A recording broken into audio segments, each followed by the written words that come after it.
Welcome back, everybody. My name is Jen, and today's topic is a very important one. We are going to discuss ways to save money on traditionally perishable items like meat and dairy. And we're doing this to save money, but not compromise on quality. And for most of us, these portions of food can take up a huge amount of our grocery budget, but it doesn't have to. So, we're going to give you some actionable tips and tricks to save more money on these. So let's deep dive in this. Okay, first off, the number one thing I hear all the time is that meat is just so expensive. And the number one answer I hear to this is to just don't eat meat. Well, for a lot of us, that's just not an option. I am not recommending that you go meatless unless you want to. Okay. If you don't want to, totally fine. But let's look at 3 tips to make sure that we are making the most of our budget when it comes to meats. Okay. Number one, we're going to look at select cuts of meat. Okay. And to give you a little background, every meat that comes to the grocery store has to be butchered, meaning it takes labor cost to break down that full pig or cow or chicken to get it into a nice little tray for you to buy at the grocery store. And the more labor it takes to get that item to you, the higher the cost. So that means if we are buying cuts of meat that don't require as much labor, they're typically going to be less expensive. To put that into easier terms, it is typically a whole lot cheaper to buy a whole chicken than it is to buy boneless, skinless chicken thighs. Okay, because somebody had to chop up the chicken, take the bone out, repackage it, and then sell it to you.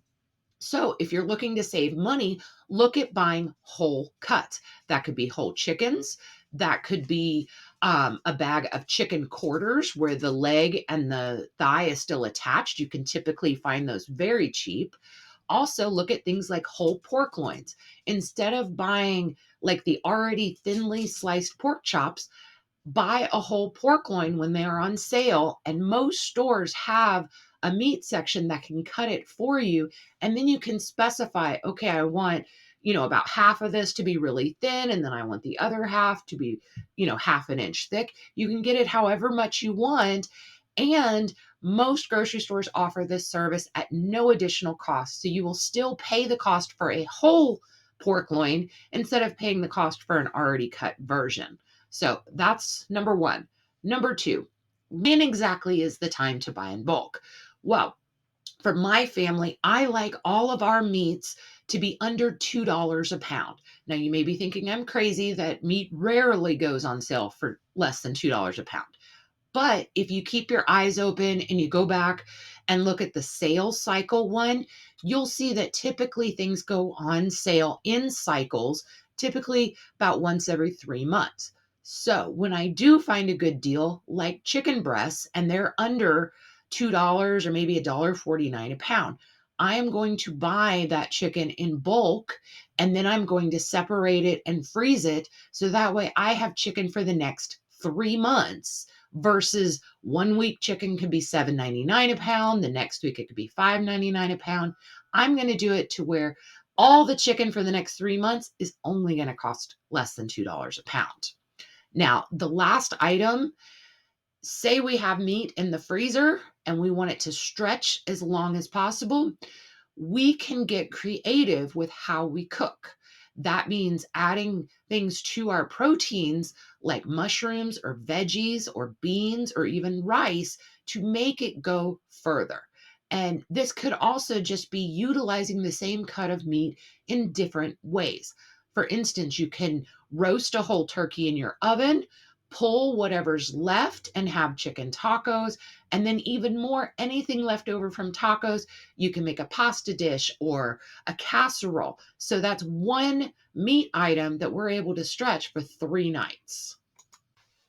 So, how we save on meat is pretty straightforward, but how exactly do you do that with dairy when it has a much shorter shelf life? Well, here's some quick tips. Number 1, Choose the store brand when possible. Now, I mentioned before that the great value brand dairy products you find at Walmart are actually made by ConAgra, and that's your name brand items. So the quality is there. Now, I'm not saying every store brand is created equal, but if you don't currently buy the store brand of dairy products, try them out and see what their quality is like, because you can save a huge amount of money. For instance, another one is you can freeze shredded cheese for later. My local Ingles has been having shredded cheese on sale almost every week or every other week. That's an item we use regularly. Plus, it's an easy item to just go ahead and throw in your freezer, and you can actually use it later and it doesn't lose its quality. Now, we do want to keep an eye on the expiration or sell by dates on dairy. And what I do when I go to purchase these items is while I'm in the store, I'm looking at the sell by dates, and I'm sometimes grabbing from the back to get a sell by date that's much later. So that way I have more time to use it. But that also comes with not overbuying. Typically, for our family, we use sour cream pretty regularly, and a 16-ounce container sometimes can just be a few pennies more than an 8-ounce container, but we don't actually end up using the full amount, and then I have to throw it out. So, what I did is I made a list of different dishes that use a lot of sour cream. So, when I notice our sour cream is getting closer to the date, I can go ahead and make one of those dishes, so I make sure that I use it all up. So if there's certain items that you know typically go to the expiration date but you don't use them, go ahead and make a list now, so that way when it does get to that point, you can just pull it out and go, oh, here, this is what I should make to use this up.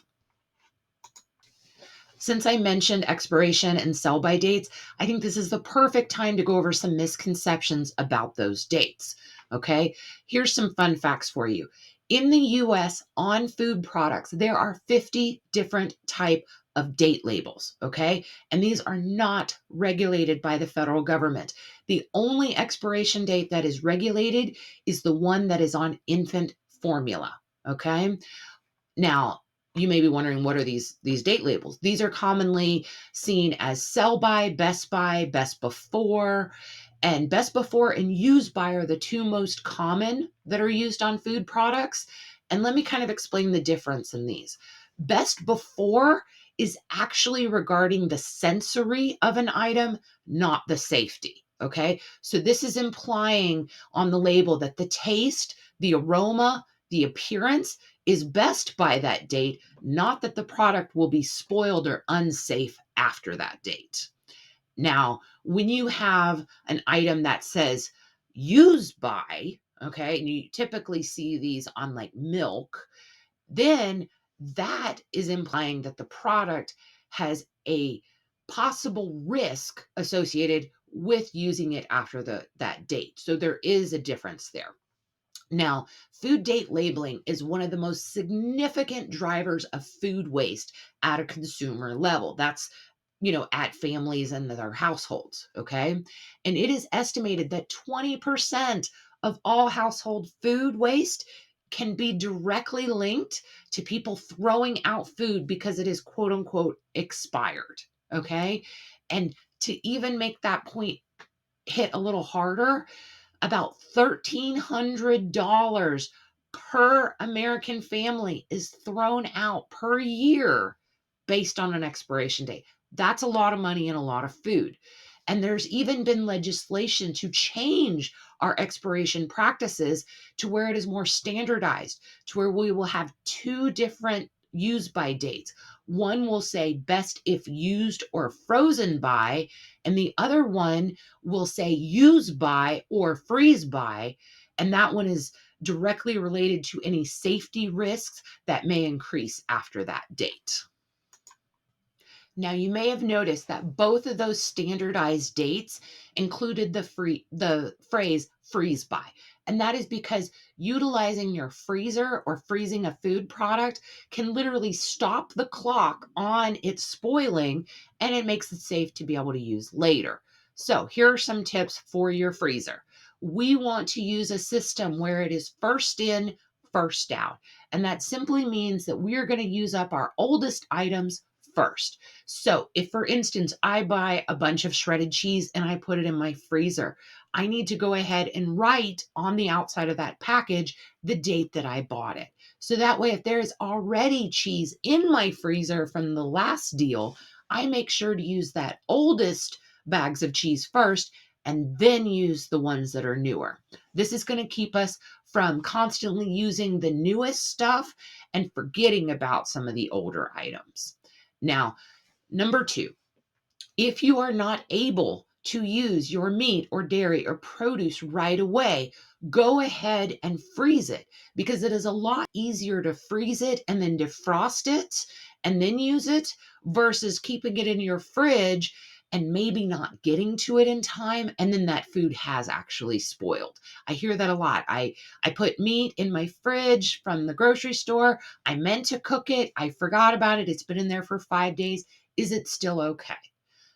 Go ahead and throw it in the freezer and you won't have that problem anymore. Number three, if you freeze a lot, if this is something that you get in the habit of doing, consider getting a vacuum sealer. Not only does it prevent freezer burn, but you can, and you can also use just the specific freezer bags for this, but you can actually make it to where it's easier to store it and then it's easier to defrost. Let me tell you, it is a whole lot easier to defrost a freezer bag without the clamshell packaging that meat typically comes in, because then it defrosts evenly, whereas that little styrofoam piece, sometimes you go to defrost something and the outside is fully defrosted but the center is still a block of ice. That'll completely help that problem. The last one I do want to mention, I do not recommend that you freeze in plastic containers or Tupperware, simply because these items have the tendency to crack over time. And when you freeze stuff, it expands. So, therefore, once an item has cracked, it lets air in and you have the possibility of bacteria growing, and that is not good. So, it's also harder to defrost in those type of containers. But if you have an item like soup or chili that you want to freeze for later, you can freeze them in a way to where you can stack them nicely, label them, and you just won't have that bulkiness of having all the Tupperware and plastic containers. Now, I know we covered a whole bunch of stuff in a very short amount of time, but hopefully these tips and tricks will help you kind of tackle the more perishable items without breaking your budget. So don't forget to subscribe so that way you can hear about more money saving tips and strategies. And today we're going to start doing some homework. And I've broken this up for those that are already on their savvy journey and those that are just kind of starting out on the budget savvy. So if you are already savvy in the budget department, I want you to share below in the comments section ways that you save money on meats and dairy. And if you're a beginner, I want you to tell me, what kind of problems do you have with food waste? What is something that you typically end up throwing out a bunch, but you want to prevent that? And hopefully either myself or some of the other community members are going to jump in and we're going to get you some tips so you can avoid your food waste. So hope you all have a great week. See you later.